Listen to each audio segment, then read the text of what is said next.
नमस्कार, बहुत बहुत स्वागत आप सभी का। खबर असरदार आप देख रहे हैं और आपके साथ मैं हूं पुनीत मिश्रा। लोकसभा चुनाव में वोटिंग के लिहाज से अंतिम घड़ी आ चुकी है। कल 57 सीटों पर वोटिंग के साथ चुनाव खत्म हो जाएगा और इसके साथ ही इंतजार रहेगा 4 जून का, जब वोटिंग के नतीजे आएंगे। लोकसभा चुनाव के लिए 19 अप्रैल को पहले चरण की वोटिंग हुई थी और कल आखिरी चरण की है।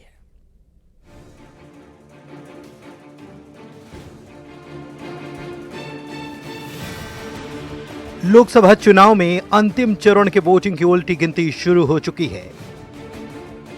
कल सुबह 7 बजे से 8 राज्यों की 57 सीटों पर वोटिंग शुरू हो जाएगी। वोटिंग शांतिपूर्ण तरीके से हो, इस लिहाज से प्रशासन ने पूरी तैयारी की है। सुरक्षा की चाक चौबंद व्यवस्था की गई है। गर्मी और लू को देखते हुए पोलिंग पार्टी को हेल्थ किट दिया गया है। जिन सीटों पर चुनाव होने हैं उनमें बिहार की 8, हिमाचल प्रदेश की 4, झारखंड की 3 सीट, ओडिशा की 6 सीटें, पंजाब की 13, उत्तर प्रदेश की भी 13 और पश्चिम बंगाल की 9 सीटों के साथ केंद्र शासित प्रदेश चंडीगढ़ में 1 सीट पर मतदान होगा। अंतिम चरण में यूपी की वीवीआईपी वाराणसी में भी वोट डाले जाएंगे। यहां से जीत के हैट्रिक लगाने के इरादे से पीएम मोदी तीसरी बार प्रत्याशी हैं। वहीं पीएम के अलावा कई दिग्गज भी हैं। मसलन ममता बनर्जी के भतीजे अभिषेक बनर्जी, लालू प्रसाद यादव की बेटी मीसा भारती, अभिनेत्री कंगना रनौत, पंजाब के पूर्व CM Charanjit Singh Channi, Bhojpuri actor Pawan Singh, actor Ravi Kishan, Anupriya Patel, मंत्री अनुराग ठाकुर, आर.के. सिंह और रवि शंकर प्रसाद जैसे दिग्गजों की किस्मत 1 जून को ईवीएम में कैद हो जाएगी। 2019 के लोकसभा चुनाव की बात की जाए तो इन 57 में से 25 सीटों पर बीजेपी ने जीत दर्ज की थी। वहीं टीएमसी के खाते में 8 सीटें गई थी, जबकि कांग्रेस को 7 सीटों पर जीत हासिल हुई थी। वोटिंग प्रतिशत को देखा जाए तो पिछले चुनाव में इन 57 सीटों पर कुल 65.29% मतदान हुआ था। सबसे ज्यादा 78.80% वोटिंग पश्चिम बंगाल में हुई थी। वहीं सबसे कम 51.34% मतदान बिहार में दर्ज किया गया था। ऐसे में चुनाव आयोग की पूरी कोशिश है कि गर्मी के बावजूद लोग बूथ तक पहुंचें और अपने मताधिकार का इस्तेमाल करें। कल वोटिंग खत्म होने के बाद प्रत्याशियों की धड़कनें तेज हो जाएंगी और सभी की निगाहें 4 जून पर होंगी। 4 जून को लोकसभा चुनाव के नतीजे आने वाले हैं। चुनाव प्रचार के दौरान प्रत्याशियों ने जीत के खूब दावे किए।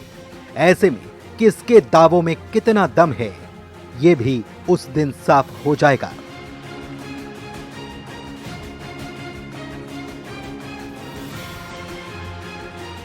Bureau report, news 18।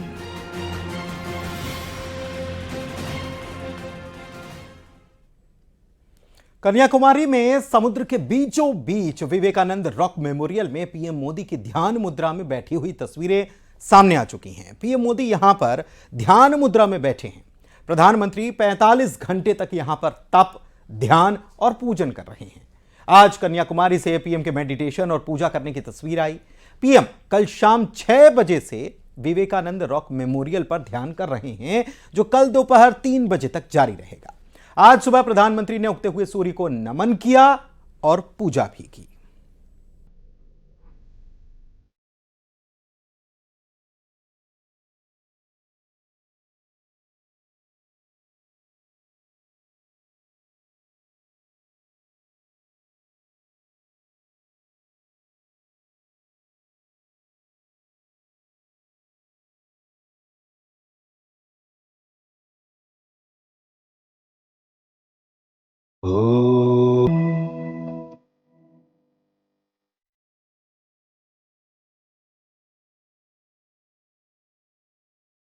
Vivekananda rock memorial के ध्यान मंडपम में प्रधानमंत्री नरेंद्र मोदी की मौन साधना।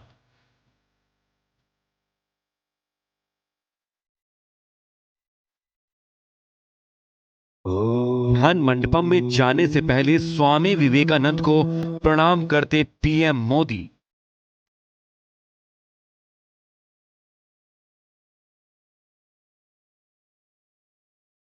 ध्यान मंडपम में स्वामी रामकृष्ण परमहंस और उनकी पत्नी शारदा मां को पुष्पांजलि अर्पित करते मोदी। कन्याकुमारी में ध्यान मंडपम से समुद्र को देखते दक्षिण के महान संत तिरुवल्लुवर को प्रणाम करते पीएम मोदी।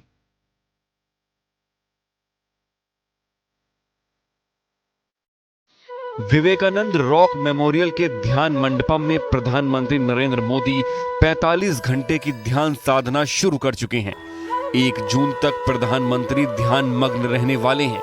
पीएम मोदी उसी जगह ध्यान कर रहे हैं जहां 1892 में स्वामी विवेकानंद ने ध्यान किया था।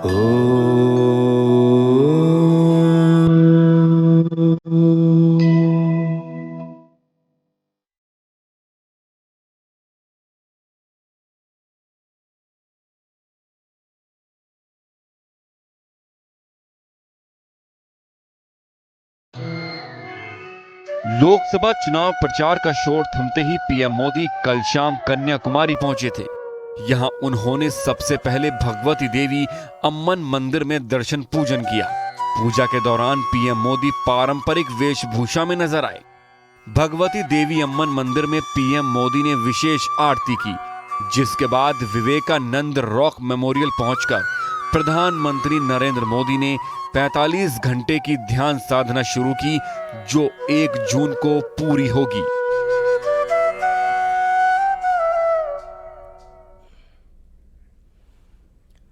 प्रधानमंत्री मोदी का आध्यात्म से कितना गहरा जुड़ाव है ये किसी को बताने की जरूरत नहीं, लेकिन चुनाव प्रचार जैसे बेहद व्यस्त कार्यक्रम के साथ साथ आध्यात्म पथ पर पीएम मोदी जिस तरह से चलते हैं उससे लोग भी हैरान हो जाते हैं। हर बार की तरह इस बार भी लोकसभा के चुनावों में पीएम मोदी ने मठ, मंदिर, दर्शन, पूजन और जप तप करते हुए कैसे इस चुनावी अभियान को पूरा किया, इस रिपोर्ट में आपको दिखाते हैं।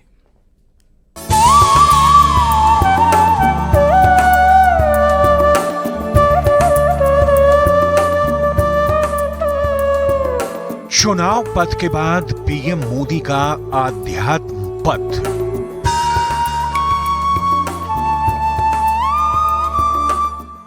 साधना से संयम का पथ, प्राण प्रतिष्ठा से साधना, पीएम की सनातनी उपासना।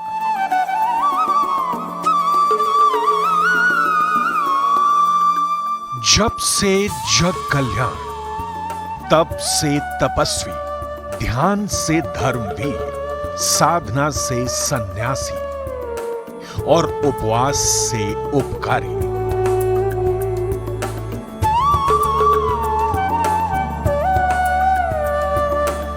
यही वो गुण है, यही वो कर्म है और यही वो कर्तव्य है जो नरेंद्र मोदी को दुनिया का सबसे लोकप्रिय राजनेता बनाते हैं। कहते हैं कामयाबी के शिखर को हासिल करने से ज्यादा अहम है उस कामयाबी के शिखर पर बने रहना, डटे रहना, ठहर जाना।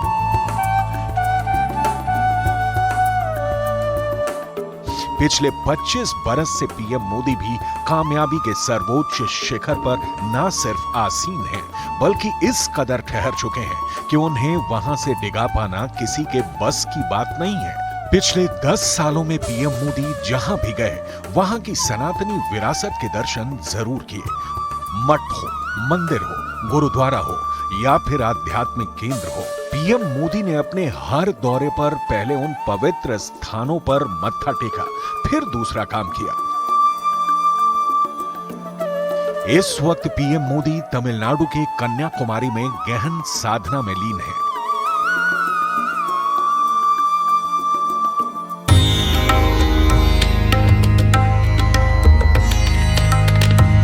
सिर्फ इसी महीने की बात करें तो पीएम मोदी ने 11 प्रमुख मंदिरों के दर्शन पूजन किए।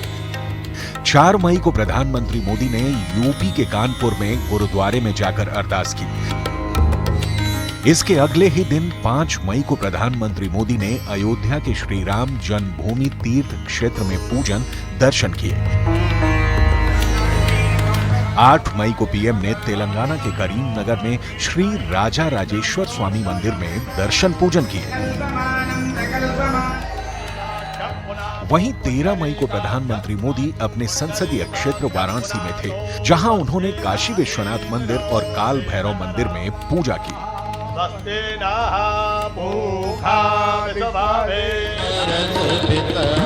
इसके बाद 13 मई को ही प्रधानमंत्री ने पटना साहिब के तख्त श्री हरमिंदर जी में मत्था टेका और अरदास की।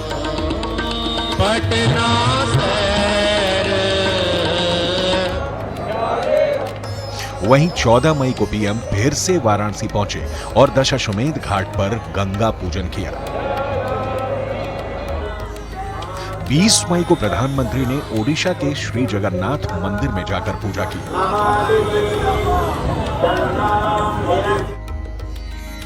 वहीं 21 मई को पीएम फिर से वाराणसी पहुंचे और संकट मोचन मंदिर में हनुमान जी की पूजा की।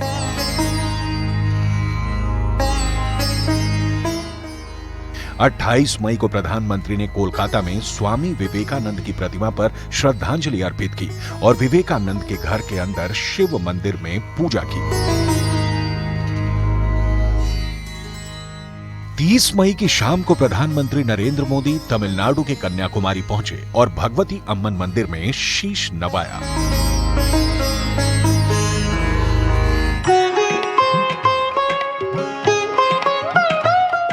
पिछले 10 बरस में पीएम मोदी ने भारत की सनातनी विरासत को न सिर्फ संजोया है, बल्कि अपने जप तप और आध्यात्मिक गतिविधियों से जन जन में आध्यात्मिक चेतना की अलख जगाई है। बेहद व्यस्त राजनीतिक जीवन जीते हुए और देश के पीएम पद की जिम्मेदारी संभालते हुए आध्यात्मिक साधना के लिए इतना वक्त निकाल पाना उतना आसान नहीं है, जितनी आसानी से पीएम नरेंद्र मोदी वक्त निकाल लेते हैं।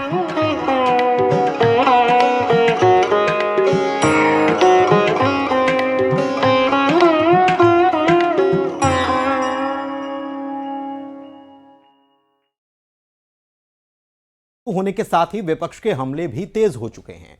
इंडिया गठबंधन पीएम के ध्यान करने पर उनका मजाक उड़ा रहा है। देखिए जरा।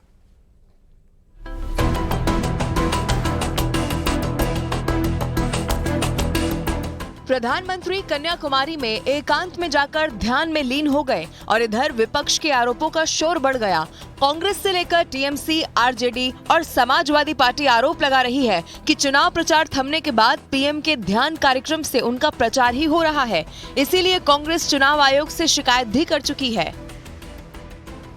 कहीं तपस्या के लिए दूर चले गए हैं, क्योंकि उन्हें भी तो कहना है आखिरी में जब परिणाम नहीं आएगा कि हमारी तपस्या में कुछ कमी रह गई थी। मार्केटिंग करने जा रहे हैं, फोटो खिंचवाने जा रहे हैं, शूटिंग करने जा रहे हैं। पिछले बार गुफा में बैठ के फोटो खिंचवा रहे थे, इस बार कन्याकुमारी जा रहे हैं। तो प्रधानमंत्री जी से निवेदन है कि मीडिया और कैमरा पे प्रतिबंध लगाएं और जाइए, जो ध्यान करना कीजिए, ध्यान में बाधाओं को मत लाइए। ये भी उनके प्रचार का एक नया तरीका है। अगर प्रधानमंत्री को जाना था तो मीडिया पर पाबंदी लगानी चाहिए थी, लेकिन मेरी इत्तला है कि बाकायदा वहाँ पे मीडिया के लिए अलहदा से जगह तय की गई है, वहाँ पर मीडिया मौजूद रहेगा। क्या मीडिया की मौजूदगी में मेडिटेशन हो सकता है? दुनिया का कोई भी आदमी किसी की मौजूदगी में मेडिटेट नहीं कर सकता। मगर बीजेपी और उसकी साथी पार्टियां विपक्ष के विरोध को उसकी बौखलाहट और हिंदू विरोधी करार दे रही हैं। मैं कह रही हूँ, ये लोग भौखला गए हैं, इनका मानसिक संतुलन बिगड़ गई है। तो ये लोग समझ नहीं पा रहे कि मोदी जी को क्या कर रोके। क्या हमने तो कभी किसी से नहीं कहा है कि आप मस्जिद मत जाओ, आप दरगाह मत जाओ, हमने तो नहीं कहेंगे, ना कहा है ना कहेंगे। तो कांग्रेस का जो विरोध है वो धर्म विरोधी है, अध्यात्म विरोधी है, स्वामी विवेकानंद का विरोध कर रहे हैं ये, और हिंदू धर्म की आस्थाओं और परंपराओं का तो विरोध कर ही रहे हैं। अयोध्या के हरिधाम गोपाल मंदिर के जगत गुरु राम दिनेश आचार्य ने भी विपक्ष के विरोध को गलत ठहरा दिया। आध्यात्मिक यात्रा पर मोदी जी सदैव जाते रहे हैं, वहां से सकारात्मक ऊर्जा लेकर के भारतीय उत्थान के लिए वो समर्पित करते हैं। इसका विरोध करना एक मूर्खतापूर्ण कार्य है और इसका कोई विरोध नहीं होना चाहिए। संस्कृति का ये देश है और उसका विरोध करके और ये अपनी जड़ में मट्ठा डालने का काम कर रहे हैं। चुनाव प्रचार खत्म हो चुका है, मगर प्रधानमंत्री के ध्यान में जाने को लेकर बीजेपी और विपक्ष के बीच नई सियासी लड़ाई शुरू हो चुकी है।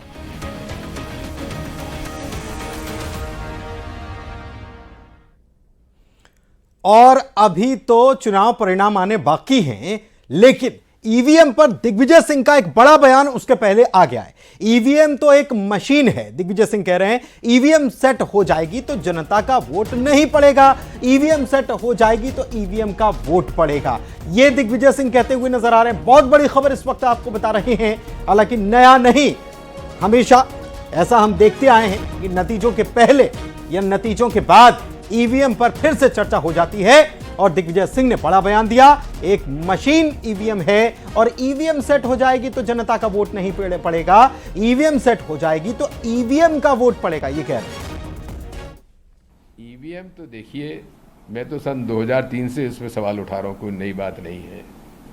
जहाँ तक डीएम का सवाल है, डीएम मेरे ख्याल से मुझे नहीं लगता कि यहाँ के लोकल एडमिनिस्ट्रेशन उसके अंदर कहीं कुछ गलत करेगा, ईमानदारी से करेगा, मुझे उम्मीद है।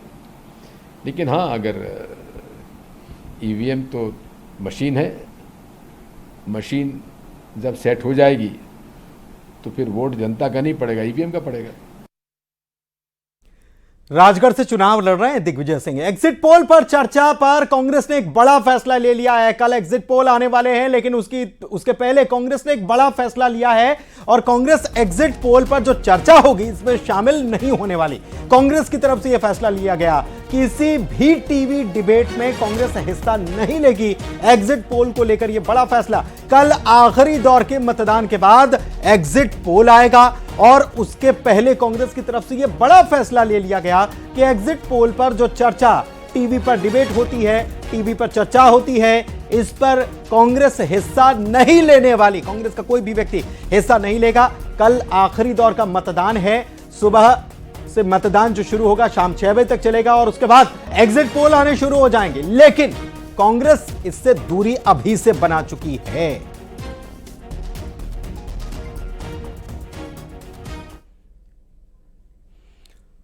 और चूंकि कांग्रेस दूरी बना चुकी है तो इस पर जाहिर सी बात है कि सत्ता पक्ष या बीजेपी जो है वो हमला बोलेगी। अमित शाह ने कांग्रेस पर बड़ा हमला बोला है। कांग्रेस को एग्जिट पोल से भागना नहीं चाहिए। अमित शाह ये कह रहे हैं कि कांग्रेस को एग्जिट पोल से नहीं भागना चाहिए। हार की सफाई ना देने की वजह से यह फैसला लिया गया है। अमित शाह कह रहे हैं हार के बाद मीडिया को कैसे मुंह दिखाएंगे। कांग्रेस को यह पता है कि एग्जिट पोल में प्रचंड हार होने वाली है। यह अमित शाह कह रहे हैं और कह रहे हैं कि आखिर मुंह कैसे दिखाएंगे हार के बाद मीडिया को। इसीलिए यह फैसला लिया गया है कि हार की सफाई ना देनी पड़े। इस वजह से यह कांग्रेस फैसला ले रही है। एनडीए की सीटें 400 पार आ रही हैं, यह अमित शाह कह रहे हैं।